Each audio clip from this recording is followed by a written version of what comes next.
या अर्थसंकल्पामध्ये सोलापूर शहराचं सुंदर सौंदर्यीकरण, अनेक रस्ते, ड्रेनेज, बागांचा विकास करणे, अमृत जल योजना, दिवसाआड पाणी मिळण्यासाठी दुहेरी पाईपलाईनचं, त्याच पद्धतीनं तत्सम विकास कामाचा संकल्प आणि विशेष म्हणजे दलित वंचित वस्त्यामध्ये सुधारणा करण्यासाठी कोट्यावधीची तरतूद केलेली आहे। या वर्षी सोलापूरच्या जनतेला निश्चितपणानं दिवसाआड पाणी मिळेल।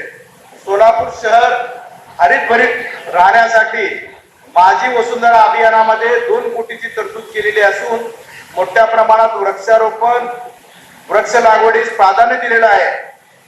त्याच पद्धतीनं केंद्र शासन, राज्य शासनाकडून साधारणतः 350 कोटी रुपयाचं अनुदान शहराचं सौंदर्यीकरण करण्यासाठी, मूलभूत रस्ते, पाणी, रस्ते यासाठी मिळणार आहे। यामध्ये वंचित विभागाचा सामाजिक विकास करण्यास प्राधान्य देऊन बकाल झालेल्या शहराला सुंदर शहर करण्यासाठी शासन ठोस पावलं उचलत आहे।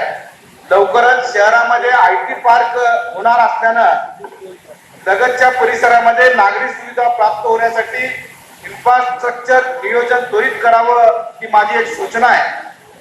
त्याच पद्धतीनं आता सभागृहामध्ये सभागृह नेत्यांनी 14,49 लाख रुपयाचं अर्थसंकल्प मांडलाय। तो पाहिला असता सर्वात खरं तर मोठं वाटतो, परंतु या अर्थसंकल्पामध्ये कर वाढ करण्यात आलेली नाहीये। ही नागरिकांसाठी सकारात्मक असलं तरी उत्पन्न वाढीसाठी प्रशासनाकडून ठोस धोरणाचा अभाव स्पष्टपणे जाणवतो आणि कर्ज 111 कोटी आहे। यावरून स्पष्ट होतं की आपण अजूनही मोठ्या प्रमाणावर शासनावर आणि कर्जावर अवलंबून आहोत। स्थानिक स्वराज्य संस्था स्वयंपूर्ण होण्यासाठी विविध मार्गाचा अवलंब करणे, त्याच्या उपाययोजना शोधणे व अंमलात आणून आवश्यक त्या बाबी करून प्रशासनानं कर वसुली करून आपल्या महापालिकेचे उत्पन्न वाढवणं आवश्यक आहे। त्याच पद्धतीनं पाणी पुरवठा शुद्ध व स्वच्छ नियमित होण्यासाठी मोठा खर्च आपल्याकडनं केला जातो। नागरिक यासाठी खर्च करण्यास तयार आहेत। सुरळीत पुरेशा दाबानं पाणी पुरवठा करण्याबाबत उपाययोजना कराव्या।